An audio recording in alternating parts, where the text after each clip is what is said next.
welcome to the Gold Country Media Sports Jam. It's our Halloween spectacular and our playoff spectacular. We got playoff brackets, everyone.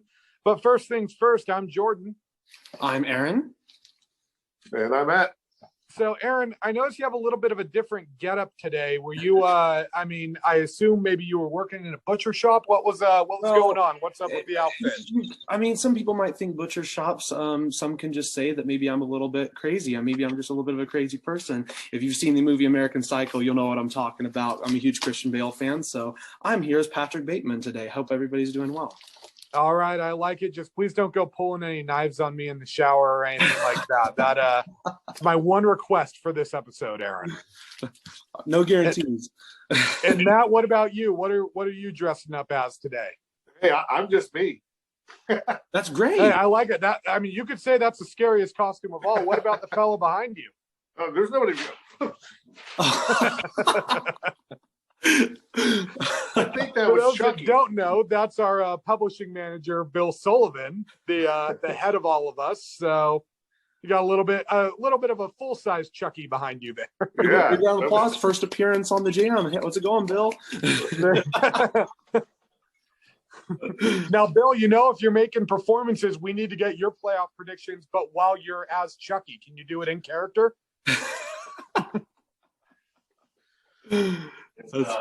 He's gone. All right. Well, we'll get started. We had a crazy week of high school football last week. A lot of big playoff implications were in our area. And we had a few games that kind of came down to, the winner made the playoffs, loser didn't, stuff like that, or a team had to win to get in and they ended up pulling it off. Aaron, I'm going to start with you. I know you had one with some playoff implications in your area. And Matt, I think we'll do you last because you had probably the biggest game of the week as far as implications go. So Aaron, we'll start with you. You were at Lincoln West Park. Kind of talk about what you saw from that game. Yeah, so, this was a battle for second place in the Foothill Valley League. Both teams came into the game with one loss on the season, both of them losing to Placer. Lincoln went into the week projected as the 5 seed, and we'll get into the bracketology in a little bit, but they were projected as the 5 seed in Division 4. Had they won, potentially, they get a first round bye. West Park projected as the 2, so, pretty big game there. Lincoln got started very strong. They played a really good game for 39 minutes, and then basically West Park did what they did against Placer, and they were the comeback kids, and I nicknamed them the Cardiac Panthers. So getting started with the game, Lincoln quarterback Thomas Mukai got things going early with an 18-yard touchdown run. Zebras forced 2 turnovers in the first half, a fumble recovery, and an interception by Dylan Fear. After the Fear pick, Ryan Henning, the running back, took it 60 yards to the house and added a 2-yard score later in the first half. He had 193 yards, I believe, on 21 carries in the first half alone. Panthers came out of the second half strong. DeVell Barksdale connected with Julian Niulala for a 7-yard score to make it 21-6 after a missed extra point. Zebras added to their lead at the beginning of the fourth quarter with a 21-yard connection between Mukai and Fear, making it 28-6 with 8:40 to play. So 22-point game, 3-possession ball game, 8:40 to play. Most of the time you're thinking, all right, that's ball game done, game over. But the tides turned. West Park went down and scored on their next drive. Barksdale connected with Ryan Sisson for a 30-yard score. And then after they got the ball back off of a fumble, they got a 17-yard score. And then the Panthers got the ball again with 3:57 to play. Barksdale took it in from 3 yards out with 1:15 left. And so it's a 28-27 ball game. And I was saying up in the box while I was announcing, I was thinking they're going to go for 2. And I've said this time and time again, how West Park seems like they're a ride or die team. They play like they have nothing to lose. And I talked with Coach Tenner after the game. He knew from the start of that offensive drive that if they got a touchdown, they were going for 2. So they took a timeout. They got their play ready. They got their play call. Barksdale threw it. It was actually intended initially to go to Zai Style, but instead it hit the hands of Jordan Morse, tipped up in the air, and went into the hands of Zai Style in the back of the end zone. And it was just an absolutely crazy environment and atmosphere on the West Park sidelines. They were going nuts. So West Park got their first and only lead of the game, 29-28. The Zebras drove back down the field and got to the West Park 33-yard line, where they attempted a 50-yard field goal, but it sailed wide left, and the Panthers won. So huge win for the Panthers. They are the 3 seed and have a first round bye in the Division IV playoffs. The Zebras do remain the 5 seed. The Zebras struggled with composure in the second half. They had 9 penalties for 87 yards. 2 of them were personal fouls. They also had some key injuries as Israel Laureano went down with a serious elbow injury, and then Henning also appeared to get shaken up with a lower leg injury. One thing about Lincoln, I've said this a couple of times, they're a very run-heavy team because Henning is such a talent, but, they have to find ways to balance out that offense because Henning ran the ball 34 times, and, I don't care how conditioned you are as a player, how much you condition your players. If you're having a player run the ball 34 times or even on average, let's say 30 times a game, that's a recipe for injury. So they need to find ways to be more creative with their play calling. They would run some screen plays or run some outs with Mukai, but, they need to find ways to be a bit more creative, I think, if they're going to win a couple games in the playoffs. Yeah, I'm with you there on that. And I remember there were a few games with Placer last year where Lavelle was running, 30 something times a game. But what's funny about it is he was getting like 230 to 300 yards a game. And I remember there was one comment where someone said, hey, it should be illegal to run a high school kid 35 times a game. But if you looked at his touchdowns and his yards, I'm like, well, to be fair, it's not like he got tackled that many times. I mean, he was it's a tough thing. You got to ride the hot hand, but you want to keep guys healthy at the same time. And that's pretty much exactly what Coach Berg said when I talked to him after the game. He said, quote, it's good to have balance, but Henning had 190 yards at half and you don't go away from that. And I can kind of understand that. And I understand that, but at some point, you need to be able to go to other guys and make plays so you're not as predictable. And that's something that I really, I think they had an opportunity to do against Ponderosa last week when they won 58-0. They could have tried some of those plays out. And I really don't feel like they made much of an attempt to really go after and try different kinds of plays to see what would work. But, if Henning's, manages to stay healthy, he can take them pretty much as far as he wants, as long as he stays healthy. On the flip side, I do want to say West Park needs to start better in games. This is the second week in a row that they've really struggled and given up a lot of points early. You can't keep putting yourself in 3-score holes and keep digging yourself out against really good teams. They won't be able to do that against a team like Casa Roble in the postseason.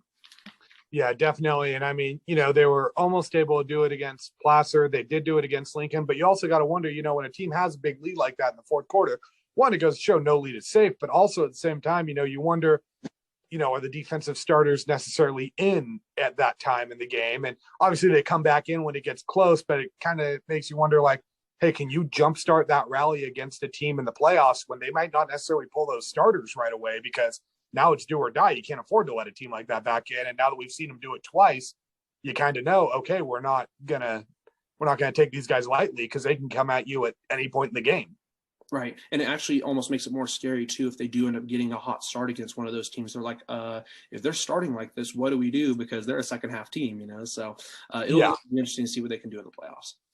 All right. Well, we'll kind of move that over to another game that I was at that, it was a big game in terms of seeding, but there weren't a lot of league implications or anything on the line. And that was Oak Ridge and Del Oro. And I will say this game mattered for seeding a lot more than I originally thought, but we'll get into that when we talk about seeding. This one, it was an awesome game. Oak Ridge won 35-21 up in El Dorado Hills. And, Casey Taylor's first win against his former school. And it was almost a little fitting, I will say, as a DO alum that played for Casey Taylor, it was a little, it was kind of weird to see, but he did to Del Oro what Del Oro has done to teams for the last 2 decades. And that is he pounded the ball and played defense, and that's what won the game. And it was tough for DL from the start. The first play from scrimmage, it was a screen pass that went wrong. It either went off either the running back's head or the offensive lineman's head. I couldn't see, but it ended up in a pick for Oak Ridge. Then the very next play, Maddox Varela finds Reisinger in the end zone for a 22-yard touchdown. And it looked like it was going to be all Oak Ridge. They backed DO up on the next drive to like a 3rd and 15 on their own 13-yard line. And it's like, oh, man, the floodgates are about to open up for Oak Ridge. But instead, Caden Pinnick found Tommy Poe for a 87-yard touchdown. And just as everyone expected from 2 of the best defenses in the area, we had a game with 49 combined points. So things kind of settled down after the first quarter. But, Oak Ridge was, they just played a great game in this one. Max Varela threw 3 touchdowns. 2 of them were Sebastian Sutton in his first game back. He also had a late interception that kind of really iced the game for Oak Ridge. Jake Hall had 101 rushing yards. He had 2 touchdowns. He just really pounded the Del Oro defensive line. And, like I said, he did to Del Oro what Del Oro has done to teams for years now. And it was almost like seeing it come full circle and seeing Taylor kind of do that to it. Oak Ridge's defense was solid all night. They made Del Oro earn everything. And Caden Pinnick for Dio was everywhere. I mean, there were so many plays where he's scrambling around the pocket, dodging 3 or 4 defenders. And it was almost like watching Mahomes, where he breaks 3 sacks and just chucks it down the field. And somehow, sure enough, every time someone was open, Del Oro's leading receiver in that game was actually Jake Hamilton, the backup quarterback. He was moved over to receiver because Del Oro's had some injuries, some guys that were banged up. And Hamilton ended up reeling in 5 catches, 103 yards. And I think he had a touchdown or 2 as well. So, I mean, props to Dio for, hanging in there and, having some guys in different positions. You have to have that ability, especially in a full season in a league as physical as the SFL. And I know Oak Ridge came in banged up too. I think it was a battle of, who's a little less banged up. But I mean, Oak Ridge was the better team on the field. No excuses for Del Oro in the SFL. I mean, every game is a dogfight. And hey, you may be banged up, but guess what? Week 10 of the season, everyone else is banged up too. And I think that's a game where if you have those 2 teams play 10 times, I think they split it 5-5. And, Friday night was a night Oak Ridge was the better team. And it was a huge thing. There was an interesting thing I've heard from actually fans of both sides that were complaining about the referees in this game. There was definitely some interesting calls. It felt like there were times the referees were a little flustered as far as spotting the ball and stuff like that. I'll say this, there were some bad calls that went both ways. So, at the end of the day, your team's going to get bad calls against you. There was an interesting one where Del Oro looked like converted on a 4th and 1. It looked like they got like 3 yards on it, and they actually spotted the ball short. I don't really know what the refs saw there. That being said, Del Oro still lost by 14 in this one, and they didn't really control possession of the game in the second half. Oak Ridge was the better team in that game. So, yeah, Dio fans, you can say iffy calls, stuff like that, but I'm a Del Oro alumni, and I'm going to be the first to tell you that Oak Ridge was the better team Friday night, and Oak Ridge deserved to win that game. I'm a Lincoln alumni, and there was definitely a lot of people on the Lincoln side complaining about the refs in our game and in that game. And what I will say is, Lincoln did not play to their potential. They could have played much better. They could have easily, beaten West Park at the very end if they had played well defensively enough. If they didn't turn the ball over in the 4th quarter, they would have won that game. But you mentioned the one spotting of the ball. There was one play. It didn't end up mattering, but towards the end of the game, it was a 3rd and 7 where Mukai completed it to Gianni Faria for 7 yards to the 49. One ref is signaling first down. One ref's holding up the fist signaling 4th down, and the white hat doesn't signal anything. And then all of a sudden, when they're about to measure or check if it's a first down, all of a sudden the yard marker just moves from the 49-yard line to midfield. It's just really weird when you see that. It can, and I get it. It's a tough job, especially in a close game. At the end of games, you want to make sure you get everything right, and sometimes things can go awry. But it was definitely interesting just to see from the box what was going on. As you're just thinking, what are they doing? Yeah, I mean, at least in your game, it was that weighs a lot more in a 1-point game. At least mine was a 2-score game where it's like, yeah, Dio was down 7 at the time, and Oak Ridge went down and scored, made it a 14-point game. So I guess you could argue it's a 14-point swing. That being said, Del Oro had a lot of other opportunities in that game to tie it and, opportunities to bring it closer, and they didn't capitalize on it. So, at the end of the day, yeah, you could say it mattered, but I mean, Oak Ridge was a better team in that game. And, I'll be the first to say it. I think Dio will be the first to tell you it as well. And, enough about that game. I know, Matt, you probably had the biggest game in our area as far as implications go. Talk to me about Christian Brothers and Vista Del Lago with the CAL title on the line. Yeah, that was Friday night at Vista, and really interesting game because the Eagles dominated the first half, leading 21-6 at halftime. And Christian Brothers scored, I think, they only scored 1 touchdown, but that was the only drive they had that they did anything. And I just thought Vista was in good shape right there. They had the lead. They're at home. They were moving the ball. And in the second half, they just totally flipped. Christian Brothers got the ball to start the second half, right down the field in 5 plays, touchdown, a 2-point conversion. And then Vista punted. Christian Brothers got the ball again, touchdown. So they've 2 touchdowns in 6 minutes, game tied at 21. They scored 22 unanswered points in the end. So they scored a 3rd touchdown, go up 28-21. Now Vista finds themselves down 7. Then Vista tried a squib kick. Well, they tied it up in the 28, and then they tried a squib kick right out of Christian Brothers' player and bounced off him, and Vista got it. So you're thinking, hey, Vista's got the momentum back. They're ready to go. But then they had their worst drive of the game. They had like a holding penalty, unsportsmanlike 15-yarder. They were moving the wrong way. They were like 2nd and 20 instead of moving the other way. So it was a horrible drive. They ended up punting. Christian Brothers moves down the field all the way to the goal line, fumbles. Vista gets it back. So here it is. Vista's got a chance to do something. Very next play, Johnny Kett sacked in the end zone for a safety. So that 2 points turned out to be big. That was the difference in the game. Christian Brothers went down to score and take a 37-30 lead or 37-28 lead, and Vista scored one last touchdown, but they ended up losing by 2. So it's a game that's kind of left me scratching my head. I thought Vista would win, and they looked like they were going to win at halftime, and then just things fell apart in the second half. So hopefully they can rebound for the postseason and win some games. Matt, I actually think if you look at that Christian Brothers Vista game, I think you can kind of say the same thing about the Delaware Oak Ridge, where I think if you made those teams play 10 times, they'd probably split it 5-5.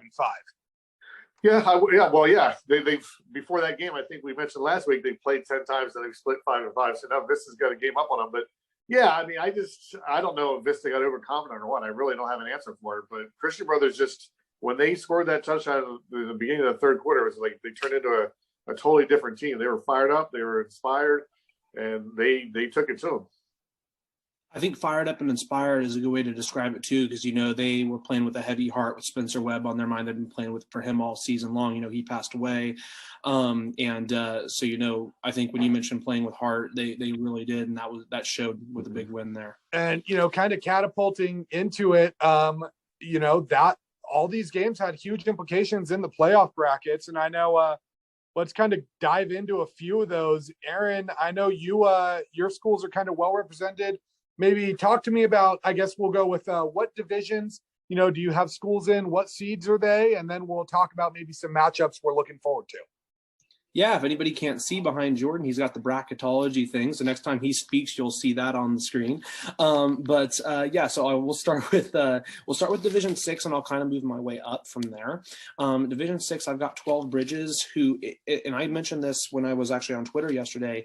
I was actually kind of surprised because I know that their 3 straight losses to end the season were against playoff teams, and Sutter, who's the number 1 seed in D5, against Colfax, who's the 6th seed in D6, and against Marysville, who's the 4th seed in D6. But I didn't think that the section was going to give 12 Bridges a first round home game. I really thought that they were going to have to travel, but they get the home game. They're going to be playing Modesto Christian, the 10 seed, at home, with the winner traveling to Houston next week. So first home playoff game in the history of the Rhinos program. I think 12 Bridges, and I said this earlier this season, they've got kind of what West Park did last year on their mind. Of course, West Park finished the season with 6 straight wins to win the league title last year before they moved to the FVL, and then they lost to Placer in the first round.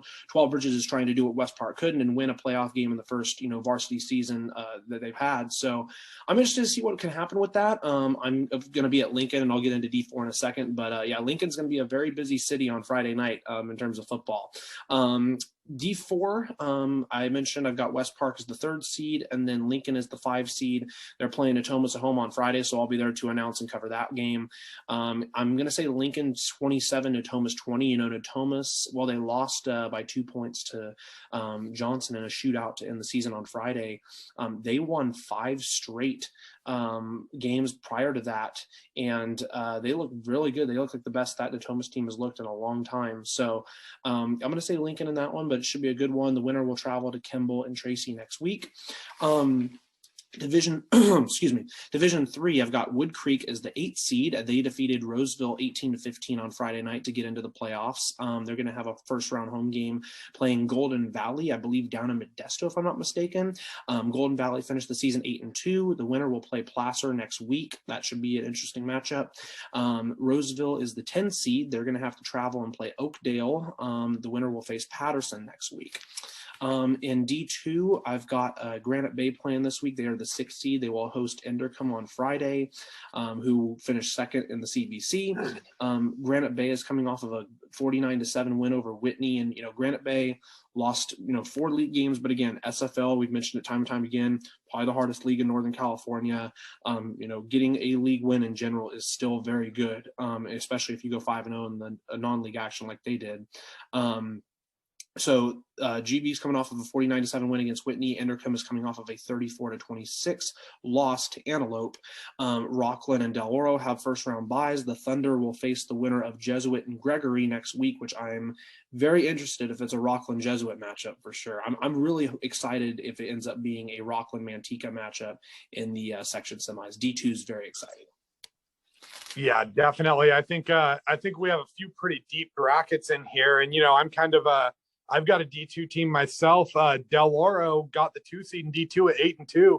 And that kind of brings me to it, seeing where Oak Ridge was seeded in Division 1, Matt, and we'll get to you on that. But getting that 3 seed in D1 is huge for Oak Ridge. And Del Oro being the 2 seed in D2, I honestly do think that win against Del Oro boosted Oak Ridge into that bye week and put Central Catholic into the 5 spot. But then it makes you wonder, too, had Del Oro won that game, were they going to be the 1 seed in Division 2 over Manteca? And, I know last week I said I ruffled a few feathers down in Stockton because I made the argument that even an 8-2 Del Oro could be considered for the 1 seed over Manteca or Downey, just because I don't necessarily think Manteca, I think it matches up with Del Oro very well. I think if they end up beating a section title, that's going to be an awesome game. But, obviously not getting too far ahead, but, I think you could make the argument that I don't know if Manteca or Downey necessarily go 8-2 with Del Oro's schedule. And, Manteca's beaten some big teams, but Downey, they've beaten some good teams, but I don't necessarily know if they're quite on that level of Dio. That being said, 10-0 speaks for itself. And, you don't go 10-0 by being a bad team. So I don't think Downey's a bad team by any means, but I just think if you're talking resume, you could make the argument Del Oro could have been the 1 seed. That being said, I think a 2 seed is probably more fitting given that Manteca is a 1-loss team and Del Oro is a 2-loss team. But, in Division 3, like you mentioned, Aaron, Placer earning the top seed, taking on the winner of Wood Creek and Golden Valley. That should be a fun one. The Hillman are a state title contender. They finished 10-0 for the 4th time since 2012. Weirdly enough, though, none of the 10-0 seasons were the year that Placer won their section title. So we'll see if this can be the first year that they're undefeated and win a section title with it. It's not going to be Dolphins of high school football.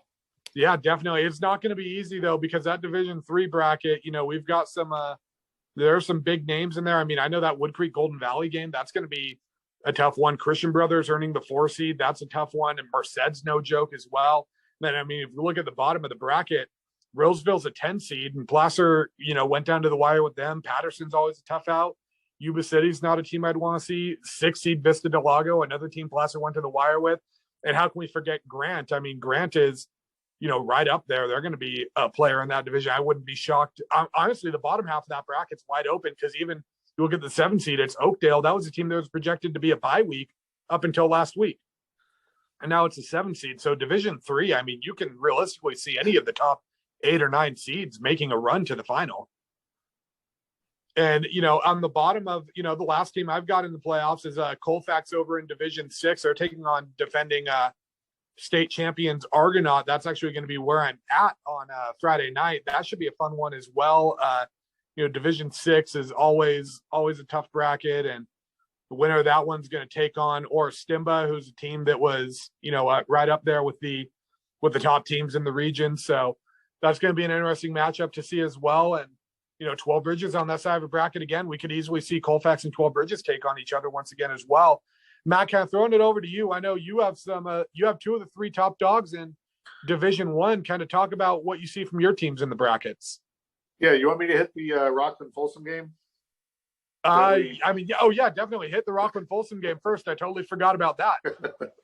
Yeah, that was last Thursday, and Folsom won 14-7, and that was Rockland's defensive strategy was to keep all Folsom's receivers in front of them. They don't want anyone to get beaten long. So with that being said, Folsom in the first half especially chose to, take what Rockland was giving them. They didn't throw any long passes. They ran the ball as much as I think I had it 13 runs on 13 passes in the first half. So I felt Folsom was really conservative and just trying to play a close to the vest game. And that being said, it was 0-0 at halftime. So I mean, I'm sure Folsom wanted to score there some points, but Rockland's defense played well. And second half, they threw the ball a little bit more, but and their biggest play of the game, by the way, was a 21-yard pass. So that shows you how good Rockland's defense was. They didn't allow any big plays. And then Folsom scored, a touchdown in their second drive of the second half, and then added another one in the fourth quarter with a 14-0 lead. And by that point, that was pretty much the game. Rockland scored their last touchdown in the final minute and a half. But this game was, it was a 7-point game, and it could have went Rockland's way. When Folsom's scoring drive, their first scoring drive, the very first play of that drive, Austin Mack threw a pass right to a Rockland defender, and he missed it. And it deflected to Mason Norberg, Folsom's tight end. It turned out to be a 6-yard gain for Folsom. But if Rockland picks that ball off, they're probably at the Folsom 40 or 35-yard line going in, and they could have taken a 7-0 lead, and that could have made a big difference in the outcome if Rockland scores first. So it was a close game by score, but it also was a close game in that Rockland could have won that game. So good battle, good SFL battle, and props to Rockland for playing hard and keeping it close. Well, you mentioned a lot that, Folsom's defense is probably one of the most underrated defenses. I think you could definitely say the same thing about the Thunder. Ever since they've gotten Derek Houston back, they've been even stronger defensively. And, they've been a good defensive team all year with Derek Keeley, Austin Adams, and all those guys. Really good secondary. I think the only other team that held Folsom to under 17 points was Sarah, and that was the game that they lost. So that's definitely, and even though they lost, I would say if there's ever a good loss, I think that's a good loss for Rockland. Yeah. Well, Austin Mack after the game said that's Folsom's quarterback. He said Rockland plays the best pass defense of any team that they played. So he gave them credit too. You guys already kind of talked about the Division III Vistas, the number 6 seed playing Yuba City on Friday. And then you talked about, how big that game was with Christian Brothers. Christian Brothers won the game, got a 4 seed, got a bye. Vista lost the game. They got to play Friday night. So it cost them a week, and they're playing at home. So, after, Coach Kyle Landis, they wanted to win the game. After he got over that, hey, we're still in the playoffs. We got a home game. Let's go. Everyone's back 0-0. Just win the game in front of you.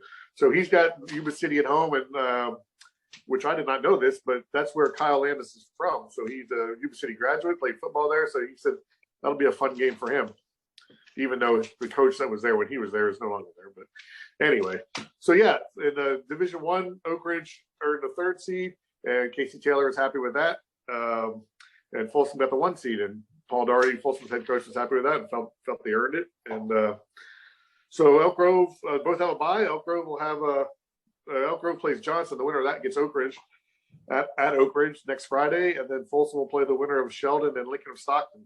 So.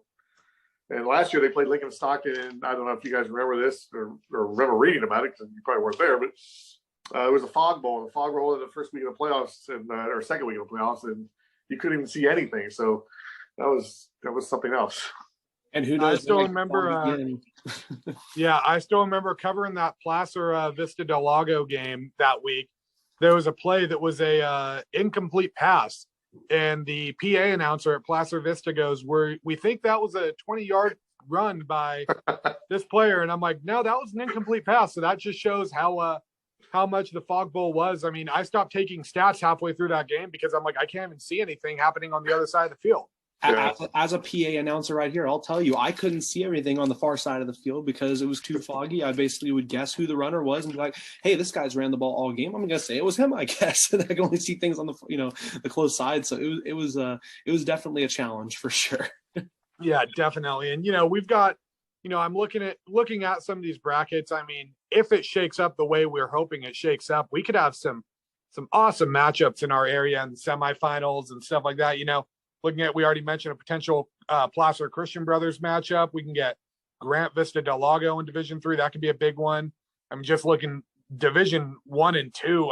Every single team in that, that's going to be quarterfinals and semifinals. Those games can go either way. You can really just flip a coin as who you're going to see winning it. So we've got, some potential awesome matchups coming up later down the road too. How about the potential of if somehow Rockland beats or upsets Manteca, potential Rockland Del Oro in the section championship? That would not be the first time that's happened. Those two have met each other a few times, and there have been state championships on the line a few times in section title game. Yes. So, and, kind of pivoting a little bit away from football, I know I'm going to get back into some bracketology as the show wraps up. I've got a little special Halloween surprise for our viewers, but kind of going into some key performances that we saw. I know I mentioned some big ones. I gotta say, for me, my athlete of the week this week is actually not going to be a football player. It's going to be Michelle Schwarzenberg of Placer High School, tennis player. She was the FVL singles champion, FVL MVP. She won the championship match 2-0 over Oakmont's Jordan Chang. It was 6-1 and 6-2 in the matchups. Those two had played each other actually twice in the regular season, and they split it 1-1, and both times went to the 10-set tiebreaker. And they kind of agreed, hey, because all these matches were so close when they played each other, they just said, you know what? When you guys play in the FVL singles championship, the winner is going to be league MVP as well. And Schwarzenberg came out on top for that. Big win for Placer Tennis, FVL singles champion for her. And I know she said her goals now are set on winning a team section title and individual section title, something where Placer lost the section championship match to Mountain House last year. So it'll be interesting. They open up playoffs today against Dixon. So good luck to Placer Tennis. A couple other notable performances. Caden Pinnock for Del Oro had 281 passing yards, 2 touchdowns. He also had 56 yards on the ground. Baylor Kelly of Placer had 3 rushing touchdowns and a receiving touchdown versus Oakmont. And, my player of the week, actually, for me, it wasn't a local guy, but it was Sebastian Sutton. I think the spark he provided for that Oak Ridge team was so huge with the 2 receiving touchdowns and an interception. So he was kind of my player of the week for everyone I saw. But for our area, Michelle Schwarzenberg of Placer Tennis, you get it. Aaron, throwing it over to you. What were some notable performances you saw? Yeah, once again, I've got them across a number of sports. My South Placer area athlete of the week is actually going to be Heidi Green. It's about time I've chose her because she has led, I'm not going to say single-handedly, but she has been one of the top water polo players in the entire state. Del Oro girls water polo, despite losing to Granite Bay last week, she had 7 goals in the match, the 11-9 loss. She has 103 goals on the season, which is 6th most in California and 9th most in the nation. So that's huge. Again, football, Ryan Henning, 34 carries, 252 yards, 2 touchdowns. I feel like I mention his name every week. Dylan Fear, seven tackles, a hurry, an interception, and a touchdown. For West Park, Ryan Sisson, 116 yards receiving and caught 2 touchdown passes while making multiple plays defensively in the comeback win against Lincoln. My Lincoln area athlete of the week, though, is actually going to be Jackson Geiselman, 12 Bridges cross-country sophomore. He won the varsity boys race in the individual Pioneer Valley League title last Wednesday at Bear River. He's been on the team last year as well. He's one of the 6 runners on the cross-country team for the Rhinos that has been there since his freshman year. So congratulations to him. That's huge. A couple other ones in my area. Michael Wortham, the Sierra College quarterback, despite losing 46-20 to Butte, he was 12 of 12 for 164 yards and a touchdown. Also scored 2 rushing touchdowns in the game. Marina Gonzalez, 27 kills for William Jessup in their last 2 matches, both wins as the Warriors are 13-9. Katie Kopech, back to cross country, finished first in the varsity girls race at the SFL League Championships with a time of 17:53. Allie Chandler, Del Oro volleyball, 25 kills in a 3-set win over El Capitan on Thursday. They will be playing Whitney Tuesday night. The winner of that game will advance to the section championship on Saturday. Finally, Joey Bagley of Roseville football, 11 tackles and 18-15 loss to Wood Creek. All right. I like it. A busy week over there for you. And Matt, throwing it over to you. What were some notable performances you saw?